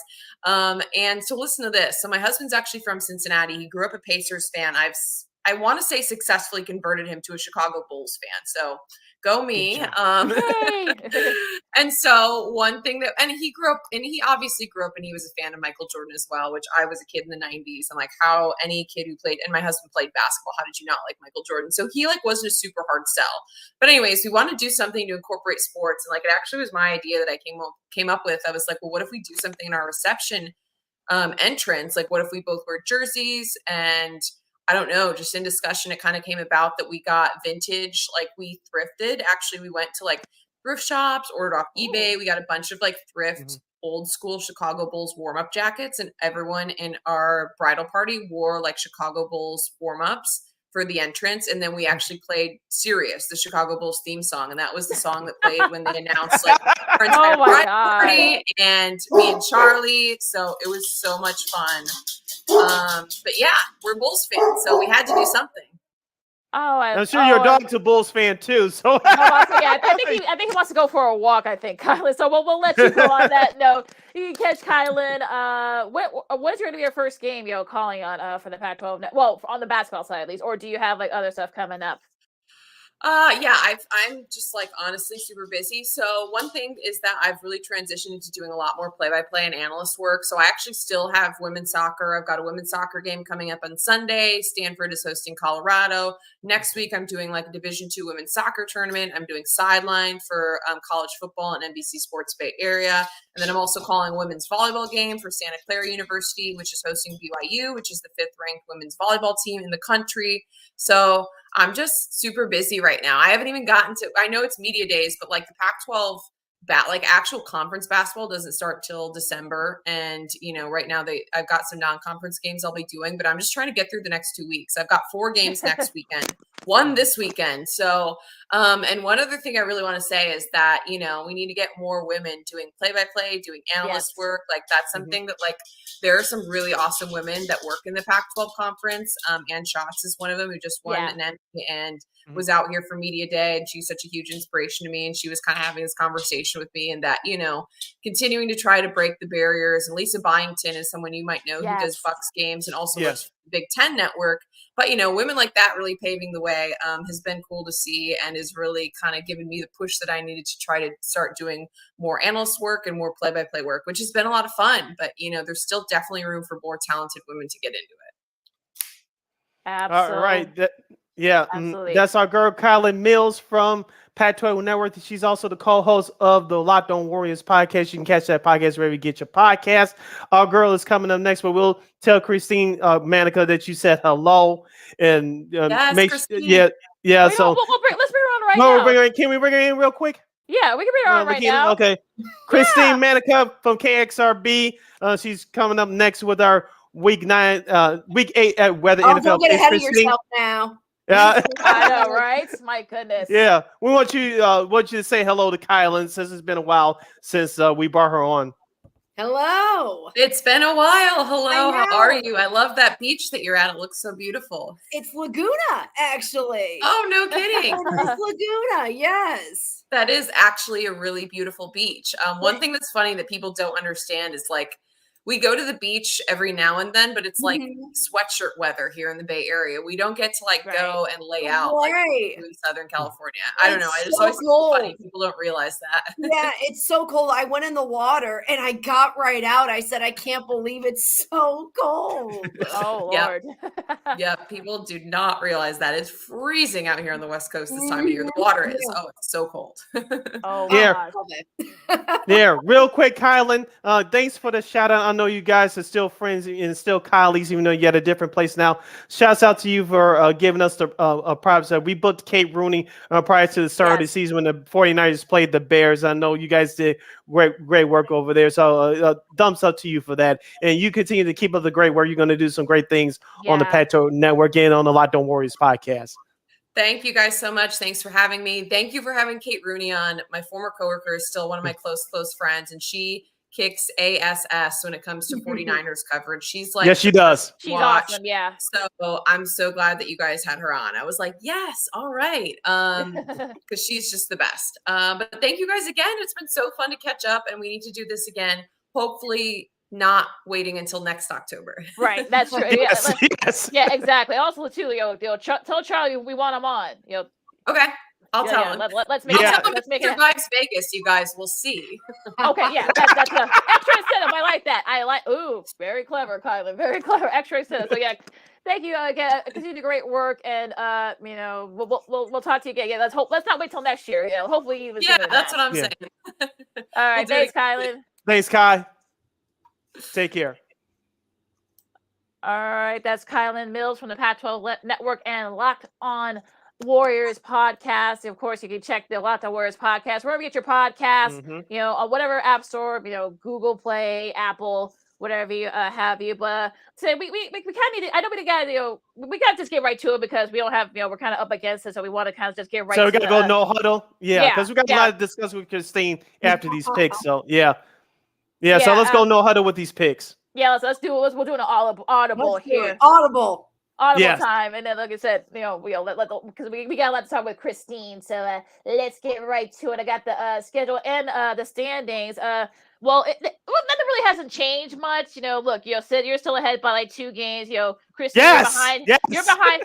But you're right there, Christine. So don't worry. And I'm lagging behind too. The tie. You're ahead of me in the tiebreaker, Christine, because you got more points than I do at this point. But no worries. Look, what are the legit numbers? What are the real numbers? Well, I'll say, well, look, I mean, I didn't have a good week last week. I only had 6 right, so I didn't have the best. I didn't really have the best showing. I know you had 7, Christine. Sid, I believe you had like 8 or 9. Sid, I might be off, give or take, but So I'm the one that's kind of lagging behind. So you guys, I think I had 8. Yeah, you probably did have 8. Yeah, 7 or 8. So give or take, but So. Definitely, like I said, you're still real right there with Sid. So, don't even worry about it. But you're really halfway through the season, so still a lot to catch up. So we're coming for you. We're both coming for you. Mm-hmm. Yeah, that's what it's all about. But you surely want some separation. I want it sooner rather than later. Barn burner, Sid. We're gonna make it a barn burner. Yes, we are. Yes, we are. That's how we like it. Chiefs and Chargers are off on bye this week. So if you have Justin Herbert, Pat Mahomes, and both the defenses, so adjust your fantasies accordingly. So we're getting right to it. You got Broncos and Jags. This is gonna be the last of the London games that'll be exclusively streamed on ESPN Plus. Christine, you start this one for us. I'm gonna go. Look, the memes about Russell Wilson, first of all, are hilarious. Yes, they are. He's working out. Everybody else is sleeping. He's working out, but it just shows his work ethic and his dedication to the team in a weird way, but yes, that's how I see it as. Honestly, this can kind of go either way. I think the team is pretty evenly matched, if that's right to say. But when it comes to experience, and I think Russell has played abroad before, I think it's Russell that's going to know how to handle these types of situations. Now the coach may not know how to handle it for Denver, but when you got someone like Russell who's been around long enough and has been through something like this, you can kind of feed off of him and feed off of that energy. And Jacksonville is still a young team, as well as Denver is in a way. But I think I got to go with Denver here based on just a veteran quarterback stance, as crazy as it sounds. This could be an awful game. It honestly could be, but I think I got to go with Denver. Crazy things happen in London. Jacksonville's favored by 2.5. Jacksonville's been there on the doorstep in these close games the last few weeks. I think this will be that breakthrough game to finally get a win in that win column. I'm going with Jacksonville. Oh boy, this is gonna be a terrible game. This last game is gonna be not gonna be very good for all you folks who are gonna be watching this on ESPN 3 and also ESPN Plus, I should say, and also those who are gonna be watching this in London. So I guess I'll pick the Jags, but look, like I said, take 2 and call me in the morning. Now, as I was teasing earlier in the hour, this is a game for first place in the NFC South. The Panthers and the Falcons. Sid, you start this one.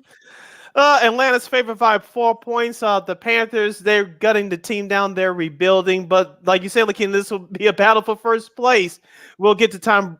Christine talks about Tom Brady coming up later.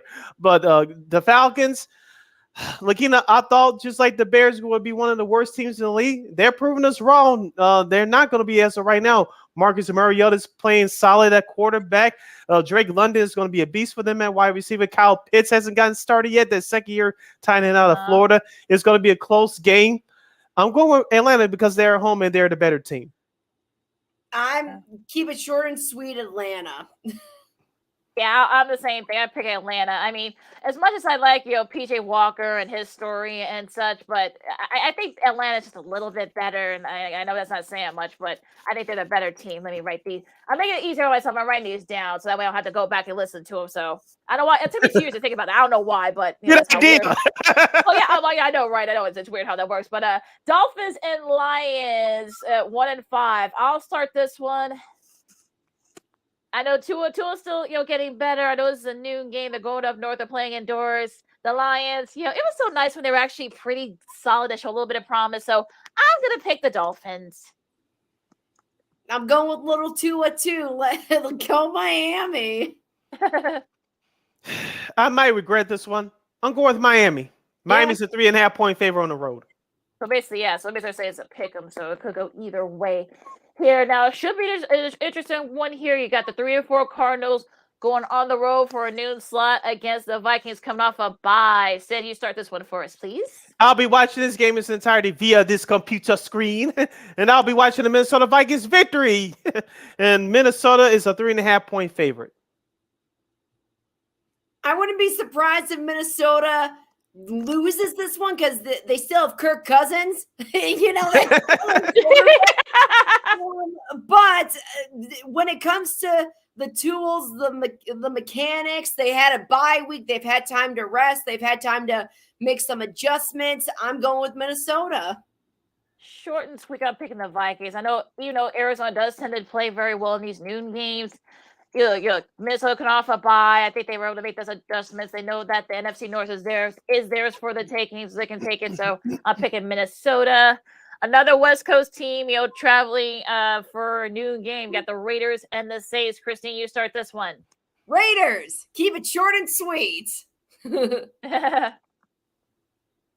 I got a funny feeling about this one. It's going to be the Saints because they're at home. Speaking of Vegas, they're a 1.5 favorite. Come on. Enough of you, young lady. I mean, you have that much faith in him. Come on. I'm picking the Raiders too, mainly because they're coming off a bye, and it looks like Devontae Adams won't be suspended, so I think that helps. I think he's just gonna have a hefty fine, so that I don't have to worry about there. But interesting one here. 3-4 the Patriots. Coming off a short week after they lost to the Bears against the Jets at 5-2. I know they got a couple of key injuries for the Jets, but I feel like the Patriots just aren't there. The Bears kind of exposed it. So I might regret this one. I'm picking the Jets. I'm with you. I'm picking the Jets too. I wouldn't be surprised if it's a close game and New England wins. But for now, that's kind of my upset this week is the Jets. All right. The Jets should beat the Patriots, especially after what happened to New England on Monday Night Football. We'll review that later. But I'm going with the Cowherd method. The team that gets embarrassed, especially at home in primetime, usually bounces back the next week. Mac Jones will get the start for the Patriots. Bill Belichick won't be hesitant to pull out any tricks. I know what they did to the Jets last year at MetLife Stadium. Yes, the Jets defense especially is a better team this year, but I'm going with New England. And New England's a 2.5-point favorite on the road. Okay, so I feel like they have no faith in the Jets, but okay, should be interesting though nonetheless. It usually is between these two teams. Now, the Battle of Pittsburgh, you got the Steelers and the Eagles coming off a bye, still undefeated. Sid, you start this one for us.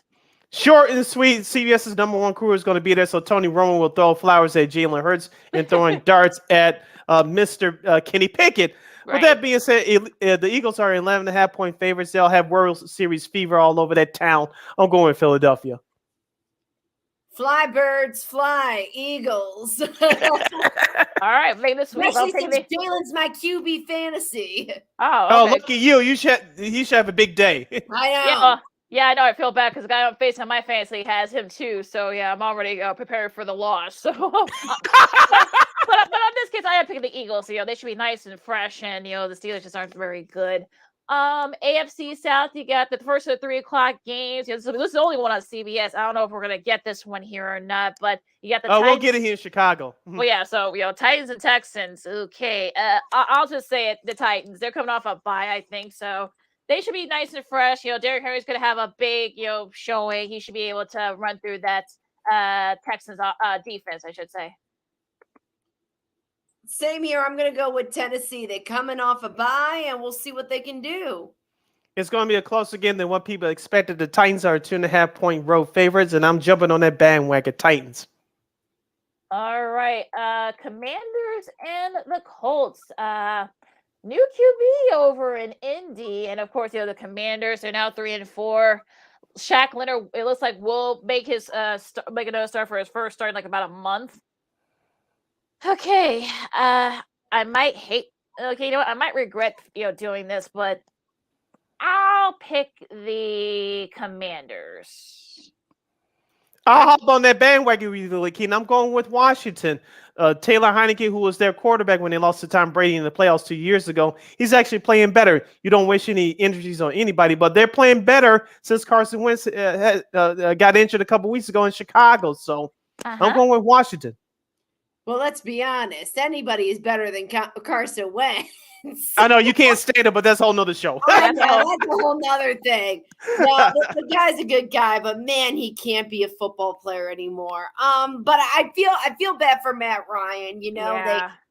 Indianapolis gave him a lot of money, to totally transform his entire career. All he's ever done has been with Atlanta, I think, for the longest time, for as long as I can remember. So I feel horrible that this is the way that it is, but unfortunately, just something isn't clicking with him right now. But Taylor Heineke, something's clicking with him in the Commanders. So I'm going to go with Washington. Should be an interesting one here. Now, this game should be interesting. You got the 49ers and the Rams. I don't know. America's game of the week. Oh, yeah. I think we are going to get this game here in Chicago, yes, we are. I believe. Yeah, or in the Bears game. Yep. Right. So the 49ers and the Rams, we just had Kylen on, and I saw a Deebo Samuel short with a hamstring injury. I know that defense has been a little bit, banged up. The Rams are coming off a bye. This could be, Cam Akers is out. This will be a close one, though, a rematch of the NFC title game. I think the Rams get the 49ers again, at least on Sunday. I think they will, but I'm picking the Rams. I'm going to go 49ers. And I think the reason why I think they have a really good, strong offense now, especially with the addition of Christian McCaffrey. It's kind of funny. I have to point this out because my mom's hilarious. She texted me last week and she's like, "Did you see what they did to poor Jimmy Garoppolo?" I'm like, "What are you talking about?" She's like, "They got a new quarterback. It's Christian McCaffrey." I said, "Mom, he's a running back." I'm like, oh, good old mom. I'm like, they added him because that he would be a strong asset to the team. This is a good thing. And then she's like, "Oh, well, yay for Jimmy." So, she's I'm okay with that. But just because I know the injuries that's going to hurt them defensively, but I wouldn't count them out of this game. It's a great rivalry. And I'm going with 49ers. The Rams are a 1.5-point underdog at home. Of course. Yeah, so the Rams are coming off a bye week. Of course, San Francisco beat them early in the season on Monday Night Football. I just don't trust the 49ers just yet. I got a sneaky feeling that the Rams are going to come out better and squeak out a win. I wouldn't be surprised if the 49ers won it, but I just got a sneaky feeling about this one. I'm going with the Rams. Should be interesting, though, nonetheless. Now, should be a good one here. I'll be watching this game via this computer screen. The 61 Giants and the surprising 4-3 Seahawks. Me too. Right. Well, okay. I'm gonna. You know what? This will be my upset. I'm gonna pick the Seahawks. I'm picking the Giants. They're too good to pass up this year, surprisingly. So I trust Daniel Jones and his team. I said the Giants would lose last week in Jacksonville. It didn't happen. This is a game they're going to lose because Seattle is a much tougher environment to play if you're the road team. Seattle, as we mentioned last week, they beat up on the San Diego Chargers of Los Angeles on the road. I know they have a couple of injuries. DK Metcalf, I don't know if he's going to play or not, but they still have a strong running game with Kenneth Walker III and Drake Dallas. I'm going with Seattle. Seattle's a 3-point favorite at home. Should be interesting one nonetheless. Packers and Bills. This is a Sunday nighter on NBC. Yeah, the Packers just aren't very good at the moment. They could get it together, but I don't think they're going to do it. I don't think they're going to do it this game though. Bills are, I think they're on a mission, so I'll pick Buffalo. Keep it short and sweet. I'm going with Buffalo as well. They're 11-point favorite at home. The Packers, I know Aaron Rodgers is complaining about his young wide receivers. When was the last time we heard that? Oh, yeah, training camp. Oh, goodness. But the Packers lose this game. I don't think they're going to go to the playoffs this year. I know there's a long way to go, but they may surprisingly keep this sort of close. But like Lakeena said, Buffalo's on the mission. I'm picking the Bills at home. Josh Allen, keep hammering down Aaron Rodgers another peg. Okay. Seriously, look, if there is no excuse now more than ever why the Bears could not beat the Packers. None. Like, I'm looking forward to the next game between the Bears and the Packers. They'll be in December here in Chicago. Yeah, so let's keep knocking Aaron Rodgers' ego down, and hey, maybe even bench him this season. So Buffalo. All right, the Monday Nighter here. You got the Bengals and the Browns, the Battle of Ohio and NFC North. This is a pick 'em, I'm sure. So. I know Jamar Chase is out. This could be one of those ugly games. I might hate myself for doing this, but I'm picking the Browns. I'm going with Cleveland, too. Cincinnati is a 3-point road favorite. I guess somebody forgot to tell Vegas that Jamar Chase is out. Yeah. I got a weird feeling about this one. I'm going with Cleveland. I know that Jamar Chase is out, and I know he's about 75% of the offense, maybe. But Cleveland, they're just not good this year. They're just not. So I have faith in Joe Burrow and the rest of the offensive line and defense. I'm sticking with my pick that I did a couple of days ago when I was drawing all this out. I'm going with the Bengals. We'll be surprised if, like I said, it might be ugly, though. Last but not least, the Cowboys and the Bears. Bears coming off that big win against the Patriots on Monday night. Unbelievable. Well, yeah, I don't think anybody saw We'll get to that in a minute. Yeah, I don't think anybody saw that coming. But the Cowboys, I know Zeke's a little bit banged up. I saw Michael Parsons in the injury reports. This could be interesting. What is he listed as? I'm talking about Micah Parsons. I haven't seen an update yet, but they haven't updated yet, so I don't know. But even still, I think the Bears come off a short week. They're going to be off on the high. The Cowboys, they still got to keep pace with Philly in that NFC East, so it won't be a blowout. But I'm picking the Cowboys. I'm picking the Cowboys. Look, I know for whatever reason the Bears stunned the world, especially Joe Buck. I'll get to him in a little bit too. Stunned Joe Buck with that win. But you still got Dak, and even still, you have Cooper Rush if Dak is out. You still have Ezekiel Elliott. They have a really good team this year, actually. They look really good despite the injury setbacks at the beginning. And I'm picking Dallas. Dallas is a 10-point favorite at home. I know there are a lot of Bears fans. They'll be traveling down into Jerry's World this weekend, so you'll hear a lot of Bears fans. Most of America will get this game on Fox, obviously including here in Chicago because it's a Fox doubleheader. Micah Parsons, I assume he's going to play. He wears number 11 for the Cowboys. For those you haven't watched him this year, he, as the kids would say, he is a beast. So he's going to be chasing around Justin Fields in that bad offensive line for Chicago. And hope if you're a Bears fan, hope they'll keep it close. I think they will for a while, but I think Dallas will come out with the win. Around this time, usually Dallas is due for a bad loss. It could be Sunday, but I'm still not convinced to jump on the other side. So I'm going with Dallas. All right, those are your picks for week 9. Well, week 8, I should say, the NFL. Boy, everyone's jumping ahead. I know it's crazy, but look, I gotta get going, so we gotta keep this short and sweet. But listen to NCAA Sports on Sports Zone Chicago, Lakeena McGee, Cindy Brown, and KXRB's Christy Manika. Real quick though, what do you guys think about that game against the Patriots on Monday night? Shocking. I was watching the highlights the next day. My dad joked with me because I couldn't get the game, and he's like, "Oh, do you want me to tape it? Never mind. You don't want to watch them lose. You already know what's going to happen." And then probably around 8:30, when I was about to go to bed, he said, 10-0 Bears. And I'm like, what? And so I was going through Twitter, scrolling on some of the highlights, and I couldn't believe it. I watched all the highlights and some of the main points of the game the next morning, and I'm just like, oh my gosh, we actually have a quarterback that's looking at his options. He's not just going to one player right now. He's actually looking at his options. And then I had to laugh because I was listening to a comment that Joe Buck made when Fields ran in the ball and said, what a good run from that 6'3", 228-pound running back. I'm like, what a smart you-know-what. Like, I just said, even when Chicago is winning, you can't say anything nice about the team for whatever reason. And then I watched a little bit of the Manning cast. They had former President Barack Obama on there. Mm-hmm. They had Bill Burr.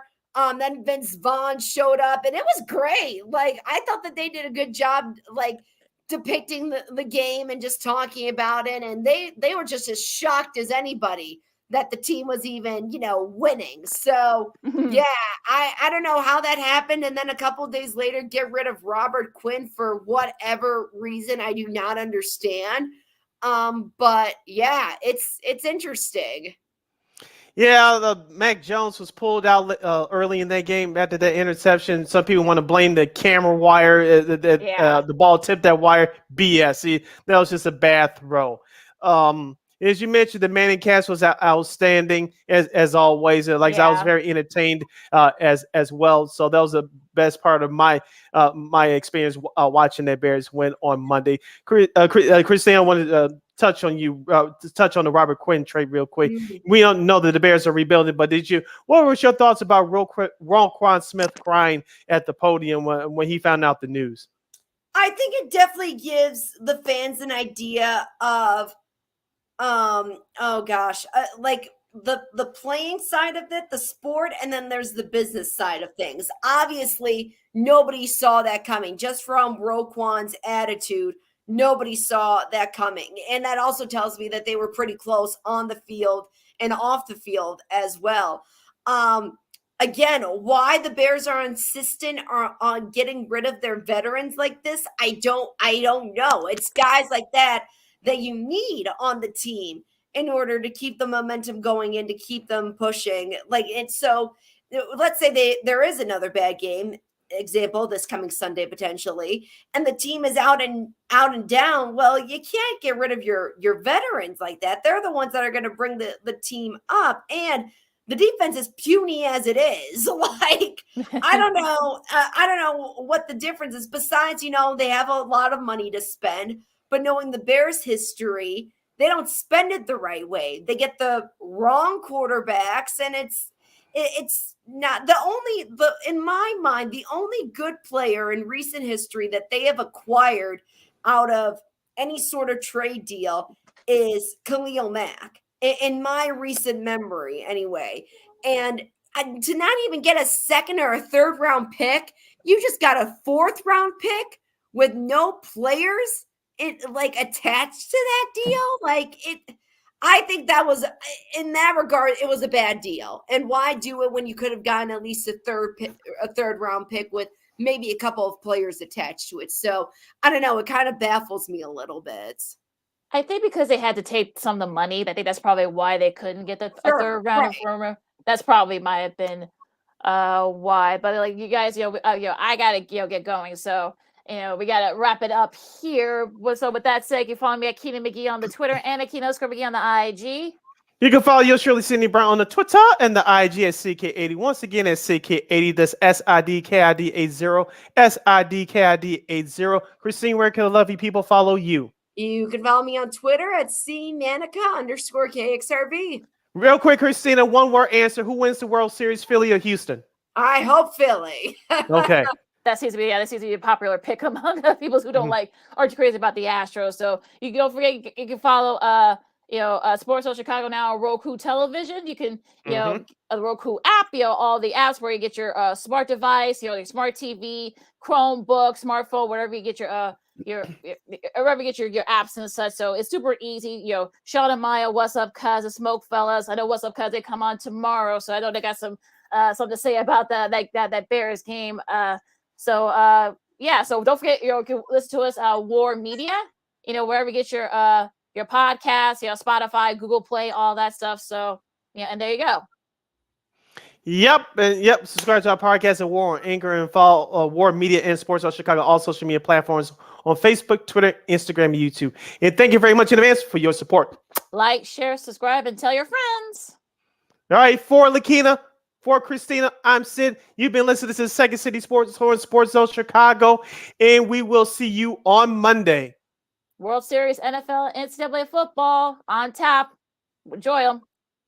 Da Bulls and I guess Da Bears. Holla!